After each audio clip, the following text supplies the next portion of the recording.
星星的故事，邵忠全爷爷千山万里行。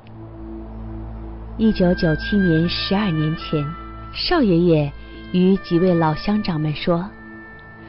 山沟里的孩子需要一间不漏雨、有阳光的教室。于是星星教育基金会去到了孩子们的身边。他们说，只要放一点温馨在教育上，就能造福许多孩子的一生。星星教育基金会提供了资金，来协助中国偏远贫困乡村兴建学校或改建与修缮校舍，并提供长期的关怀和服务，使学童们享有较佳的读书环境，完成国民基本教育，缩短城乡的差距。从1997年到现在，星星总共兴建或修建了325所学校及8间阅览室。只要给孩子们一点机会，他们就可能开创美好的将来。邵爷爷对数位老乡长们说，在学童成长中，只有漂亮的教室还不够，还需要更充实的教学设施。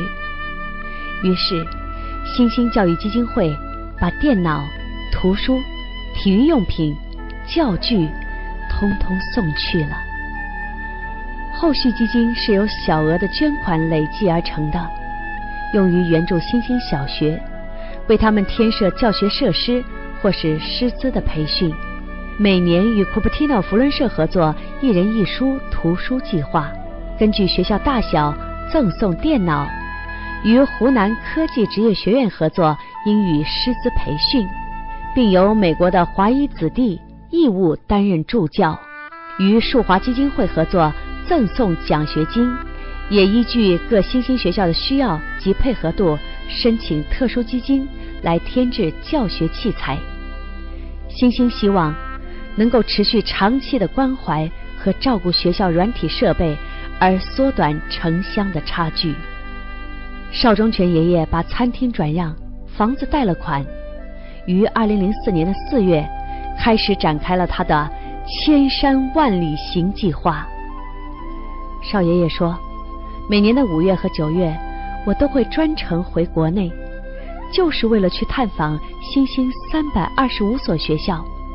探视星星的孩子，抱抱这些孩子，与他们心灵交流。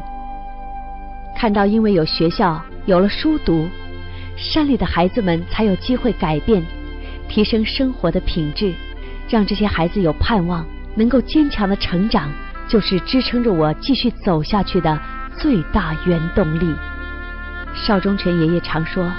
环境变了，多数孩子的父亲或母亲到城市打工赚钱，穷人的孩子早当家，他们需要心灵的充满，找到人生的方向。星星义工们促膝探访交流，让孩子们感受到关怀和懂得了爱，让他们了解了生命的意义和人生的方向。2009年9月到11月间，我有幸陪同星星教育基金会的邵忠全爷爷回访吉林省、辽宁省和湖南省湘西自治州共48所星星学校。回访分2个阶段进行，9月7号到9月23号，10月27号到11月9号，共历时1个月。这段时间里，我们经历了无数的欢喜和忧愁，同时也体验到了人生的百味。短短的1个月，仿佛跨越了整个生命的轮回，人生的课题就此翻开了崭新的一页。激情万丈也好，隐隐作痛也罢，星星给了我，给了孩子们，也给了更多的人做人的勇气和力量。学校的回访也得到了各地政府、教育部门和外事侨办的大力支持，也受到了各学校师生的热烈欢迎。星星给这些学校带来了有目共睹的变化。拔地而起的星星教学楼屹立在祖国26个省市的热土，教室里更新了桌椅板凳，高科技教学设施运用于电脑化教学和远程教育。课间热闹的运动场上日益丰富的运动设施，听到孩子们朗朗的读书声，想到一本本新兴的图书带给孩子们无限的知识，看到孩子们在新兴学校里健康快乐茁壮的成长，心里就像抹了蜜那样甜。这样的欣慰要用心来品尝。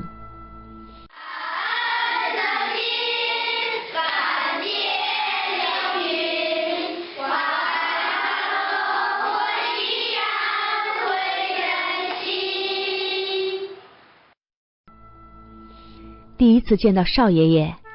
远远地看见一位步履轻盈的老人拎着大箱的行李走来，吉林市侨办赶快迎了上去，几句寒暄之后，不顾大家的劝阻，少爷爷要求直奔学校进行探访。贯穿了吉林省6个城市的9所学校，辽宁省7个城市的15所学校，在吉林、辽宁各处长和各地的地方教育局和外事办的工作人员安排和陪同之下，我们具体了解了学校合并的资讯，提供了基金会的参考解决方案。最让我难忘的镜头是，刚接触第2天，我想搀扶少爷爷走上一个很陡的4层楼，他小声地对我说：“除非我倒了，你再搀着我走，好吗？”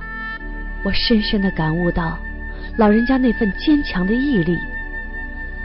少爷爷对周围的人和事从没有过多的要求，对自己的要求却严格的近乎于苛刻。少爷爷克服了他80岁的高龄，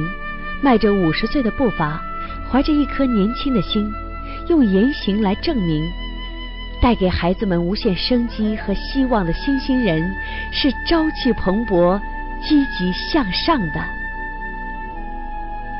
少爷爷或是少伯伯已不再是身份和辈分上的一个称呼，而是给人以力量的新兴精神的共鸣。新兴就是这样，生命的活力源自于内心，是任何外在无法阻挡也无法超越的强大的自然力。到最深的山，见最美的人。第2阶段的学校回访可用跋山涉水、历尽险阻来形容。湖南省湘西苗族土家族自治州位于湖南的西北部，与湖北、贵州、重庆3省市接壤。这地方山势跌宕，绝壁高耸。我们翻山越岭，走进了湘西更原始、更贫困和鲜为人知的山的那一边。前往吉首市的时候，由于下着大雨，崎岖的山路变得更加的险滑，但这阻挡不了我们奔向学校的步伐。接下来的24所学校，考察活动是以接力赛的方式进行着，各县的教育局负责人和校长交接陪同工作。一路上，我们几乎每天都花上个把小时，盘旋在陡峭的山与山之间，抬头是山，低头还是山。我们克服了种种的不适应，征服了最艰险狭窄的盘山路。一切的一切，只因为星星想念着他那大山里最淳朴、最可爱而最美丽的孩子们。所有路途中邵伯伯身体的不适，在那一刻得到了释然。那一刻是他看到孩子们坐在宽敞明亮的教室里认真读书的时候，那一刻是他走进教室与孩子们促膝谈心，给梦想点亮方向的时候，那一刻是他听到孩子们用送给母亲的歌来感激星星而热泪盈眶的时候，那一刻是孩子们拽着他的衣角不停地问：爷爷爷爷，你什么时候再回来呀？那一刻安抚着所有人内心最脆弱的角落。孩子们说，长大了我也要像星星人一样，把爱传给更多的人。古人说，行万里路，胜读万卷书。少爷爷的千山万里行，大约走了10万里，足迹遍布中国各省。每所学校他平均去过2到3次。翻山越岭，虽然身体疲惫，但少爷爷从山区孩子们的身上看到了坚韧不拔、独立自主、勇敢坚强的民族生命力。10年树木，100年树人，众志成城，欣欣向荣，一代就会比一代更好。